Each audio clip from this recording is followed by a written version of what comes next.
En primer lugar, mi agradecimiento a la presentadora, mi agradecimiento a los organizadores y mi agradecimiento a todos ustedes por compartir esta mañana un rato reflexionando sobre la diplomacia, fundamentalmente la diplomacia española en estos momentos de turbulencia.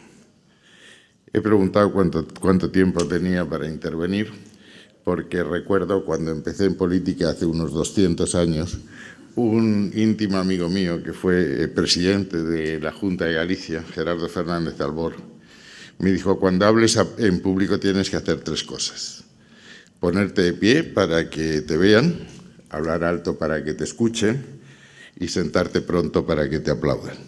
Yo intentaré seguir los tres preceptos, eso sí, dentro de un cierto orden. La primera pregunta en un foro de este tipo, con un marco tan amplio, es ¿qué es la diplomacia y cómo opera la diplomacia? Y hay dos definiciones, una muy americana, de Madeleine Albright, que dice: la diplomacia es defender fuera los intereses de tu país, con la negociación si es posible y si no, con los misiles. Es obvio que nosotros no tenemos misiles y por tanto tenemos que dedicarnos a una acción diplomática diferente. Mucho menos belicista, mucho más pacifista es el lema que figura en el Ministerio de Asuntos Exteriores, refiriéndose a los diplomáticos, diciendo: somos los emisarios de la patria y la patria se expresa a través de nosotros. Para evitar confusiones, yo quisiera distinguir entre lo que es política exterior y lo que es acción exterior. La política exterior es el conjunto de decisiones y acciones del Gobierno en sus relaciones con otros actores de la vida pública, de otros actores de la escena internacional, para definir, promover, desarrollar y defender los intereses de tu país, en este caso de España, en el exterior. La acción exterior es mucho más amplia.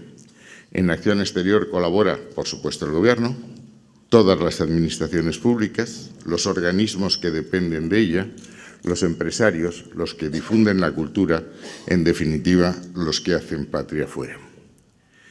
Algo que se olvida en España en estos momentos de confusión entre competencias del Estado, del Gobierno, de la Administración central y de las distintas autonomías, es que la política exterior la fija el Gobierno y que la acción exterior la fijan todos los actores a los que me he referido. Por supuesto, los empresarios, los agentes de cultura, etcétera, pero siempre con subordinación a la acción del Gobierno. Se ha referido la presentadora a la acción que yo desarrollé en los 5 años que estuve a cargo del Ministerio de Asuntos Exteriores. Me empeñé en hacer un cuadro normativo y lo hice: la Ley de Acción Exterior, la Ley de Tratados y la Ley de Inmunidades, para evitar excesos de algunas comunidades autónomas que entendían que su acción en el exterior debía ir enfocadas a promover y defender la idea de la secesión de España. Me empeñé también en hacer un reglamento interno de la carrera y me empeñé en una época de vacas flacas en hacer más con menos. Y eso me llevó a algo, y tenemos aquí representantes de otros gobiernos, que me parecía importante. España tiene 118 embajadas, hay 193 países, hay sitios a los que nos podemos llegar y me parecía importante utilizar las embajadas, las delegaciones que tiene la Unión Europea para instalar nuestras propias oficinas en aquellos países en que no tuviésemos medios para tener oficinas propias. Y me pareció importante, y empezamos haciéndolo con algunos países, hacer lo mismo con los países que forman la Comunidad Iberoamericana de Naciones. Acuerdos bilaterales en que nosotros les ofrecíamos bed and breakfast a los países que quisieran hacerlo y nosotros nos beneficiásemos de los suyos allí donde no estuvieran. Falta una cosa por hacer, que es coordinar mejor la acción exterior. En el caso que a ustedes les importa, eso quiere decir una mayor colaboración entre las oficinas comerciales que dependen del Ministerio de Economía o del Ministerio de Industria, no sé, en este momento, y las que dependen del Ministerio de Asuntos Exteriores. Hay sitios donde no hay oficina comercial, sí hay consulados, y me parece importante seguir con algo que entonces empezó, es dar formación económica a nuestros cónsules, porque hoy la acción comercial, la proyección exterior, la ayuda a nuestras empresas es extraordinariamente importante. Se ha hablado de la marca España.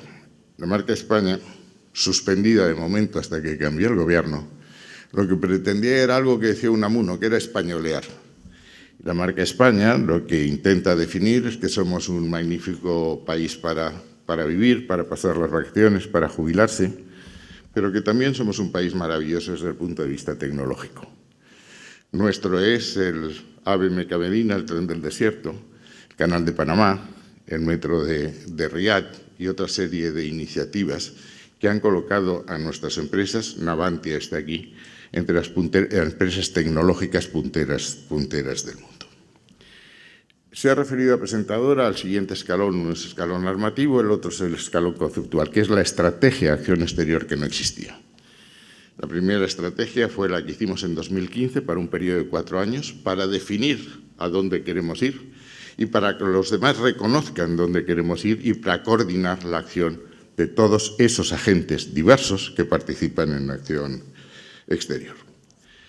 La interdependencia, la complejidad, la velocidad a la que se desarrollan los acontecimientos y la incertidumbre hacen más necesario que nunca fijar ese cuadro hacia dónde queremos ir y fijar los principios que deben regir la política exterior y también la acción exterior.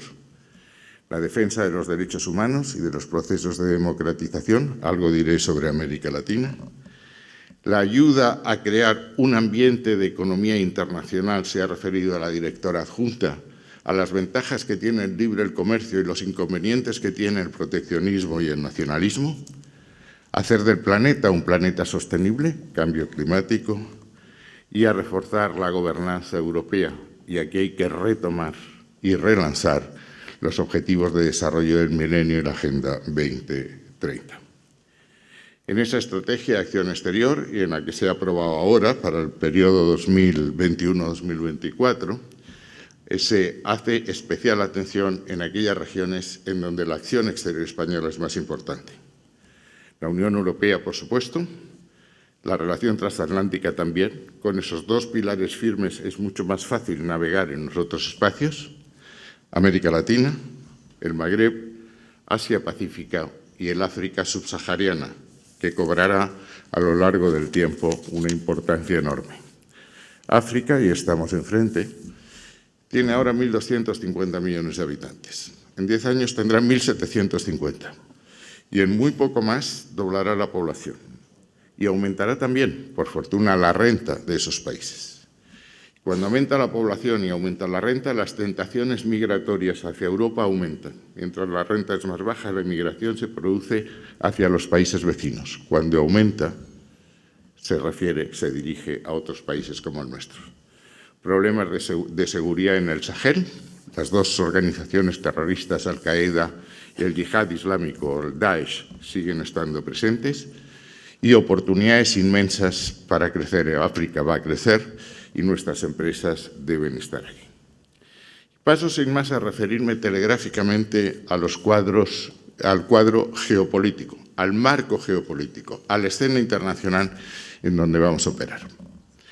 Yo recuerdo en 2018 asistí a la Conferencia de Seguridad de Múnich, en donde se reúnen los que mandan en este mundo, y el presidente de la República Federal, Steinmeier, con el que coincidí mucho tiempo como ministro de Asuntos Exteriores, empezó la conferencia con un verso que tomó de Shakespeare, de Hamlet, diciendo «The world is out of joint», el mundo está fuera de control, está desordenado. Y si eso era verdad en el 2018, hoy es todavía más verdad que antes, porque los acontecimientos que se han sucedido han ido a aumentar esa incertidumbre. La lucha contra el COVID está lejos de terminar. Hemos visto en los telediarios hace muy poco que China tuvo una punta de 31.000 casos en el día, la más alta desde Wuhan, que determinó unos confinamientos casi medievales que han conducido a unos desórdenes que sabe Dios dónde terminarán. El cambio climático es otro, se ha referido a la directora adjunta, y eso nos hace decir que es muy importante volver otra vez a la senda de Naciones Unidas y resucitar y reafirmar los objetivos del milenio. Probablemente esa Es la labor más importante que tenemos que hacer. En segundo lugar, hay guerra en Europa. Hay guerra en Ucrania. Y nadie sabe cómo y cuándo va a terminar. Yo creo que no va a terminar demasiado pronto. Es probable que haya un alto el fuego, pero sin que los rusos abandonen los territorios que ilegalmente han ocupado. Y eso nos va a obligar a continuar manteniendo unas sanciones que es probable que hagan daño al sistema ruso, pero también nos hacen daño a nosotros y que tengamos una carencia de energía durante bastante tiempo. Tercer aspecto es el poder, el aumento del poderío de China. China, desde el punto de vista político, ha consolidado su régimen. Xi Jinping ha acabado con todas las limitaciones a los mandatos para perpetuarse en el poder y está instalándose, ampliándose en todo el mundo, con dos grandes promesas, Made in China y la llamada Ruta de la Seda, en África, en Europa y también en América Latina. En 2030, China será la primera potencia del mundo en solo 10 años. China es ya el mayor agente en materia de comercio internacional, la suma de importaciones y exportaciones, por delante de los Estados Unidos. China ha estado creando una media de 13 millones de empleos en la última década. China está aumentando enormemente su poder militar, sabiendo que ese aumento del poder militar puede llevarle a un conflicto potencial con los Estados Unidos. Y lo más importante, China y otros países, fundamentalmente Rusia, Irán, etcétera, están cuestionando el orden liberal internacional que nos dimos desde 1945 Naciones Unidas, pero también la Organización Mundial de Comercio, la UNESCO, la Organización Mundial de la Salud, etcétera. Siguiente dato es que el nacionalismo y el proteccionismo están en alza. Yo recuerdo la despedida del presidente Mitterrand en el Parlamento Europeo meses antes de morir. Subí a la tribuna y él lo conocía bien y sabía lo que estaba diciendo. El nacionalismo, c'est la guerre. El nacionalismo es la guerra.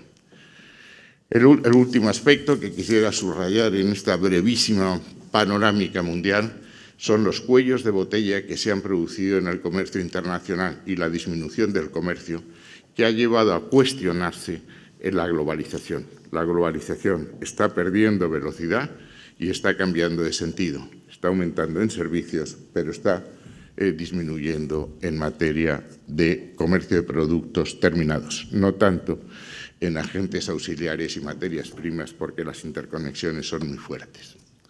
Pero lo importante no es esta fotografía, lo importante es constatar que esta fotografía se ha ido produciendo por una serie de acontecimientos que se han producido antes y que, por tanto, se pueden producir después. La primera es el cuestionamiento de los Estados Unidos como el líder del mundo libre. Lo que pasó en Siria, lo que pasó en Afganistán, lo que pasó en Libia, determina que ya desde Obama, el fenómeno no es solo de Trump, los americanos se van a dedicar fundamentalmente a aquellas áreas o territorios en donde están en juego los intereses americanos. Y seremos nosotros, los europeos, los que tendremos que dedicarnos a arreglar el patio en aquellos escenarios en que ellos no estén intervenidos. Por tanto, la opción de una mayor política exterior y política de defensa europea no está abierta, nos la han dado dada. Segundo problema es que todavía la Unión Europea no es un actor global. Es verdad que tenemos un mercado interior, que tenemos un espacio de libre circulación de personas, es verdad que tenemos una moneda única, pero faltan muchas cosas por hacer. Fundamentalmente faltan cosas por hacer, hay que terminar la unión bancaria, hay que terminar el mercado de capitales, hay que hacer asilo e inmigración, lo más importante es, como he intentado decir antes, hacer algo en materia de defensa propia. Hay un dato que a mí me impresiona enormemente ahora que estamos hablando de Ucrania, la guerra en la frontera este, que tenemos que tener en cuenta la frontera sur, la que tenemos al otro lado del Mediterráneo. El problema de Europa no es que destine poco dinero a gastos militares, es que no estamos coordinados. Las cifras en esto son muy claras. La Alianza Atlántica tiene un gasto de defensa de $1 billón anuales. Rusia, 55.000 millones. Y solo los socios de la Unión Europea, de la OTAN, 350.000 millones, 6 veces más que Rusia. Por tanto, el problema no es tanto de recursos como un problema de coordinación, de definición, de voluntad política de trabajar juntos. En tercer lugar, lo he apuntado anteriormente, esta disminución de la autoridad de los organismos internacionales a los que me he referido viene de lejos. La Organización Mundial de Comercio, puesto que acabamos de ver, una estuvo paralizada en la época de Trump porque Estados Unidos se negó a renovar el órgano de apelación que tenía que resolver las decisiones anteriores. Finalmente, el último punto es que los acuerdos claves desde el Acuerdo de París, Sharm el Sheikh ha sido un intento muy débil de seguir avanzando en el cambio climático, pero se han denunciado los convenios militares importantes, los de misiles de medio alcance, etc. Por tanto, estamos en vísperas de que el orden internacional, ese orden internacional liberal de Truman, derechos y libertades, economía de mercado, economías abiertas, multilateralismo disminuya y probablemente entraremos en dos órdenes distintos. Un orden, el nuestro, el occidental, y otro orden distinto y opuesto al occidental, encabezado fundamentalmente por China, Rusia, India y otras potencias que siempre han creído que el orden liberal internacional que nos habíamos dado no era más que un conjunto de reglas del juego para seguir favoreciendo el dominio de los países occidentales. Paso a la situación europea, a la situación económica mundial. Es evidente que la economía mundial ha ido perdiendo velocidad a lo largo del tiempo, que estamos sufriendo una inflación global extraordinariamente importante y que eso ha provocado una reacción de los bancos centrales que han endurecido las condiciones financieras, las condiciones monetarias, los tipos de interés, la compra de deuda, etc. Hay algo que me preocupa en una reunión que tuve con inversores americanos. Me explicaron algo en lo que yo no había caído. Desde la Segunda Guerra Mundial ha habido 15 subidas de interés en los Estados Unidos. 11 han acabado en recesión y solo 4 no han acabado en recesión. Y antes del verano teníamos la esperanza de que esta fuese la quinta buena. No lo es. En verano el mercado hipotecario, que es la señal más clara, empezó a subir y el presidente de la Reserva Federal Americana, Powell, en la reunión de Jackson Hole, explicó que para parar la inflación en Estados Unidos, que están casi en pleno empleo, lo que había que hacer era parar la máquina, subiendo los tipos de interés, aunque eso llevase a una recesión. Y eso siempre se traslada a Europa con un cierto retraso, pero se acaba trasladando, con una dificultad añadida para Europa. Primero, que nosotros no estamos en pleno empleo, ellos sí. Segundo, que el estímulo fiscal, las ayudas fiscales, las ayudas presupuestarias, bien de la Unión, bien de los países nacionales, tienen que bajar porque la deuda pública está por los cielos, mientras que en Estados Unidos tienen el impulso fiscal del plan de infraestructuras de Joe Biden. Para hacerlo corto, ¿cuáles son las previsiones del Fondo Monetario Internacional para la economía mundial? 2022, el año que termina, el crecimiento será el 3,2%, que bajará al 2,6% en 2023. Por tanto, perdemos velocidad. Inflación, muy importante para saber cómo van a subir los tipos de interés y, en consecuencia, cómo va a afectar eso al crecimiento económico. Se estima que en 2022 estaremos en el 8,7%, una cifra desconocida en las últimas décadas, que en 2023 bajará, pero poco, al 6,3%. ¿Cuál es el contexto europeo? Aquí puedo ir muy rápido. Es decir, lo que ha pasado en Europa, lo que está pasando en Europa, lo conocemos ya. Esto pasó en 1973, en guerra de Yom Kippur, subida del precio del petróleo, inflación disparada, subida del tipo de interés, recesión y austeridad. Y estamos ahí, en Europa estamos ahí. ¿Cuáles son las previsiones para la Unión Europea? Fuente del Fondo Monetario Internacional. 2022, crecimiento del 3,1%. 2023, 0,5%. Inflación, que es lo que tiene en cuenta el Banco Central, 8,3% de media este año, una cifra altísima, que bajará, pero no mucho, al 5,7% en el 2023. Siendo esto el panorama, ¿qué es lo que van a hacer las instituciones europeas? Que van a condicionar las actuaciones de todos los países de la Unión Europea y singularmente del euroárea. El Banco Central, el gran agente, el que ha salvado la economía europea, lo salvó ya en la crisis de Lehman Brothers cuando Draghi dijo aquellas palabras mágicas, whatever it takes, haremos lo que haga falta, lo volvió a repetir Lagarde y ha tenido unos programas muy, muy importantes. Puso en marcha el programa de compra de activos, un programa excepcional, urgente, que se añadió al anterior, el pandémico, y ha tenido los tipos de interés en niveles históricamente bajos, como cualquiera de los que tengáis una hipoteca habéis podido comprobar. Eso se ha acabado. Los tipos de interés han subido 4 veces y van a seguir subiendo el año que viene. La compra de activos normales, la ordinaria, tenía 20 billones al mes. Le dieron una inyección suplementaria de 120 billones. Eso también se ha acabado en julio. Y el programa excepcional, el programa de emergencia, 750 billones, también se ha terminado. ¿Qué va a hacer el Banco Central? El vicepresidente fue muy claro, Luis de Guindos, subir los tipos de interés, seguir subiendo los tipos de interés mientras la inflación se mantenga a niveles inaceptables. Y los niveles inaceptables para el Banco Central es el 2%. Insisto, estamos en el 8, algo. Segundo lugar, tiene miedo de que resucite algo que los empresarios y los que seguir la actualidad conocéis, que es la famosa prima de riesgo. Si los tipos de interés suben y el banco no compra deuda de los países que la emiten, los países que incurren en déficit, hay que ir a los mercados. Y los mercados tienen la malísima costumbre de querer estar seguros de que se les va a devolver el dinero que han prestado. Eso llevó a la prima de riesgo. Y el Banco Central lo sabe.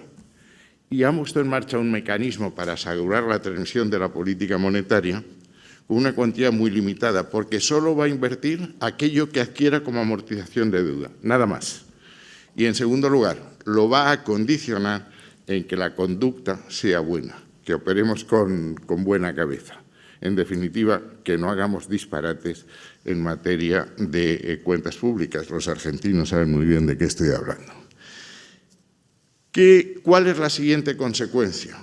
Hay un corsé que se llama el Pacto de Crecimiento y Estabilidad en la Unión Europea, que intenta frenar los desmanes de los países miembros, porque en una unión monetaria los desmanes de uno afectan a otros.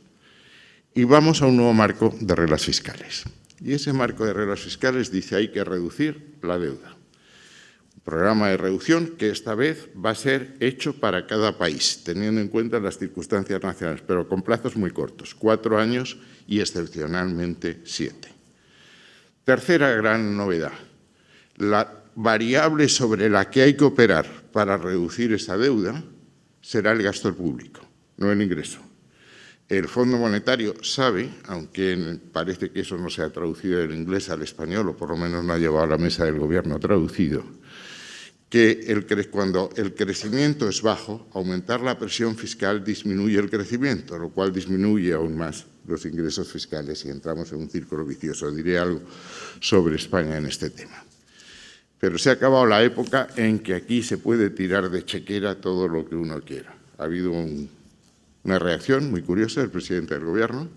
Alemania decidió dedicar una cantidad de dinero importante a ayudar a las empresas y familias vulnerables que estaban sufriendo por la crisis energética, y el presidente del Gobierno opinó que eso era romper el mercado interior. Por lo visto, la excepción ibérica no, pero en fin, dijo que no. ¿Por qué Alemania lo hizo? Porque lo pudo hacer. Esto, yo que soy democristiano, es evangélico, las vírgenes necias y las vírgenes prudentes. Cuando se dio permiso a las vírgenes para que incendiesen el candil, lo pudieron encender los que tenían aceite y los que no tenían aceite no. Y las cifras dicen que España es el país que más sufrió.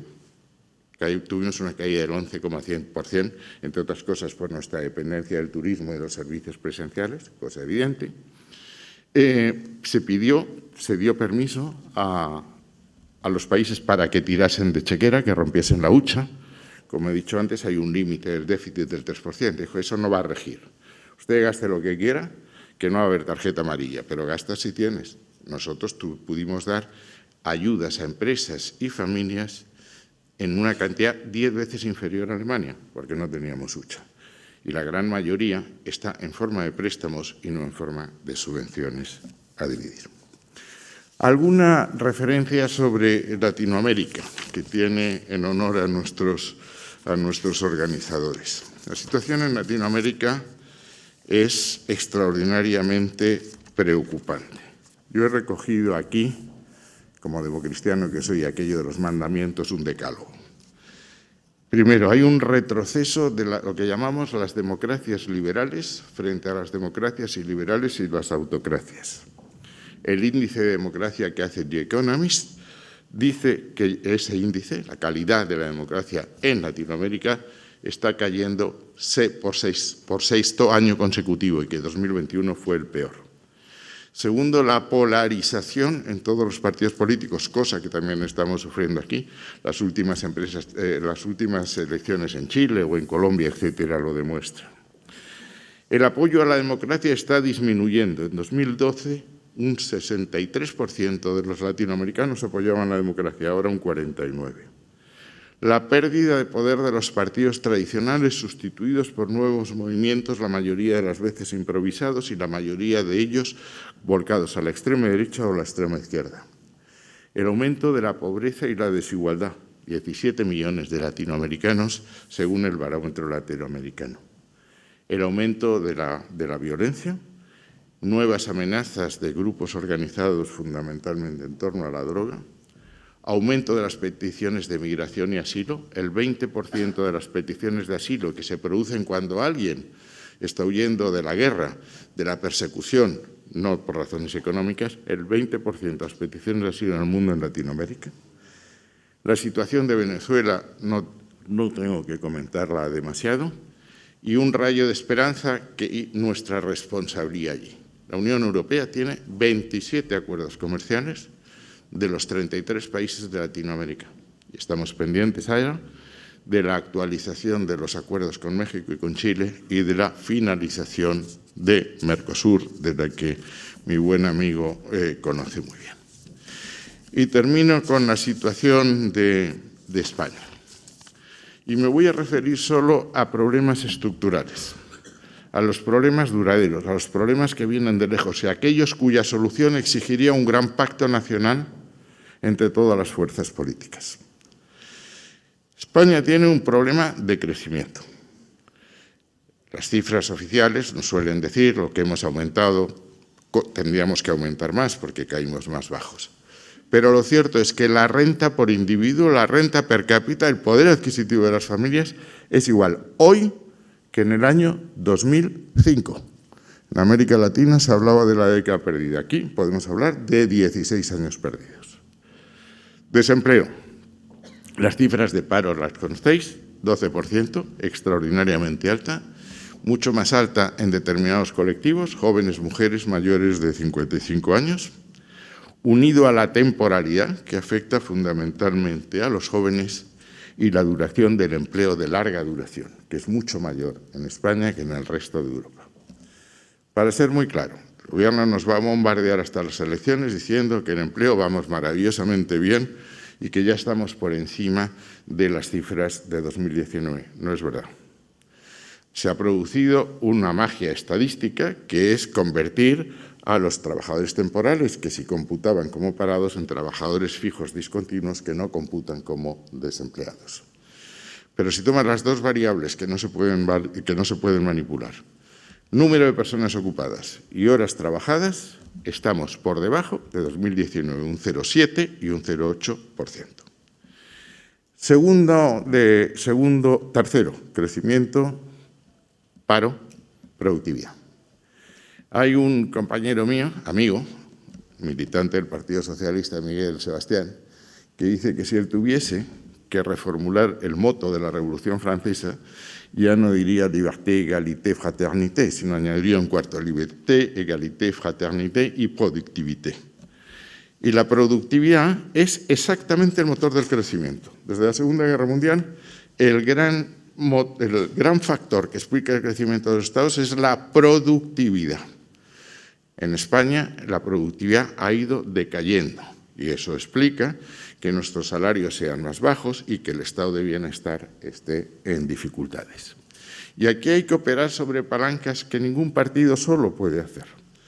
Tenemos que hablar de educación. Tenemos una tasa de abandono escolar que es extraordinariamente preocupante, mucho más alta que la que existe en Europa. La tasa, para ser exactos, es el último año de abandono escolar, el 18,3. En la Unión Europea, el 10,6. Segundo lugar, la dimensión de nuestras empresas. Y aquí lo del small is beautiful no es verdad. Las empresas más pequeñas, con menos dimensión, sufren más que las grandes, porque tienen más dificultades para acceder a la financiación bancaria, y España sigue siendo un país muy bancarizado. Segundo, porque su proporción de costes fijos respecto a la facturación total es mucho más alta que las grandes, y eso explica que hayan sufrido más en la pandemia que las otras. Y tercero, porque su capacidad de invertir fundamentalmente en I+D es menor. Y España tiene un 54,07% de empresas que no tienen ningún empleado. La última de las referencias es el desequilibrio de nuestras cuentas públicas. En los 20 años últimos, solo en 3 ocasiones hemos tenido superávit.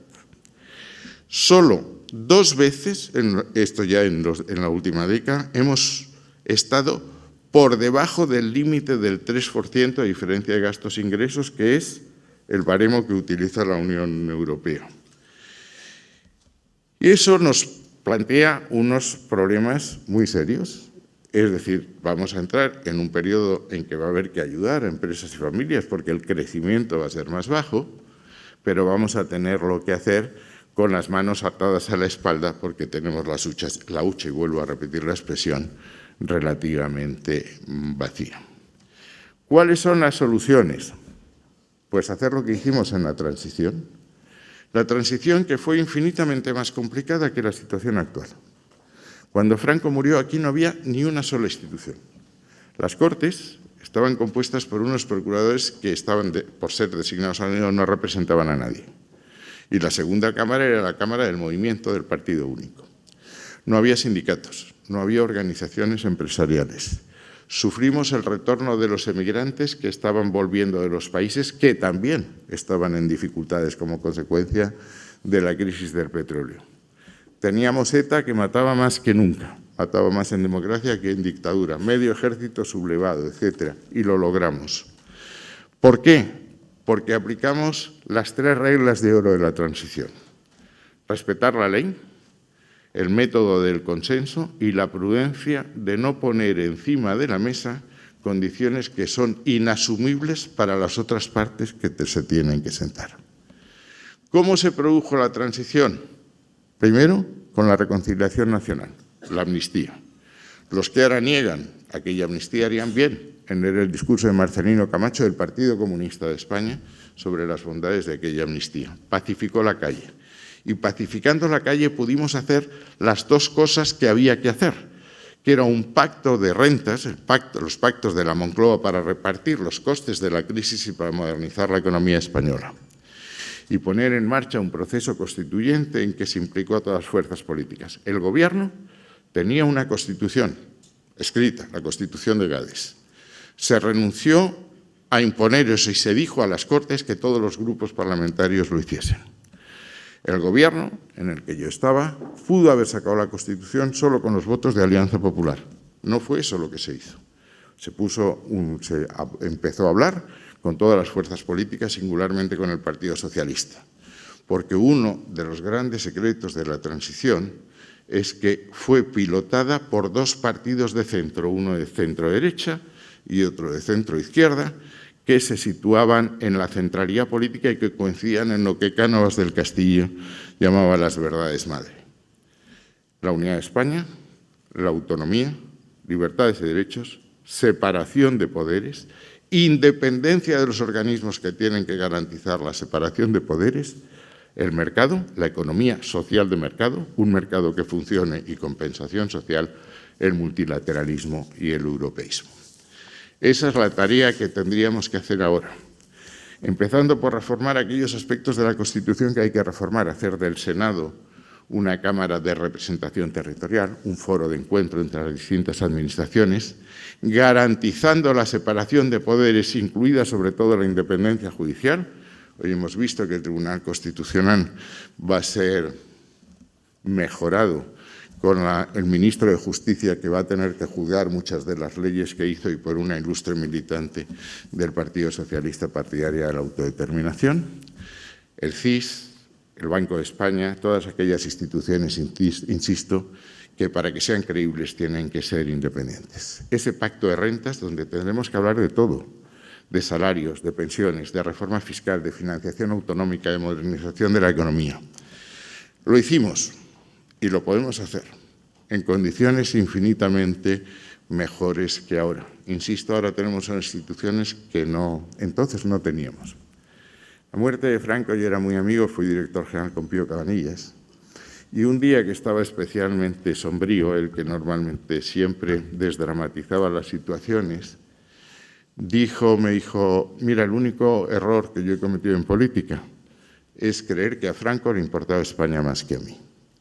Ahora, los que nos importa España, tenemos que ponernos de acuerdo para salir de una situación que, insisto, no es fácil, pero de la que podemos salir. Si salimos entonces, lo podemos hacer. Cuando nos ponemos a trabajar juntos, a escucharnos, a dialogar y a tener un estilo, y con esto termino, exactamente el contrario del que yo he visto en las Cortes en los últimos tiempos, empezando por ayer. Uno de los grandes aciertos de Adolfo Suárez fue que nunca pronunció un insulto, una amenaza, una injuria. Fueron todo proposiciones posibles y propositivas al resto de la nación para ponernos en marcha, sacar adelante lo que más nos importa, que se llama España. Muchas gracias.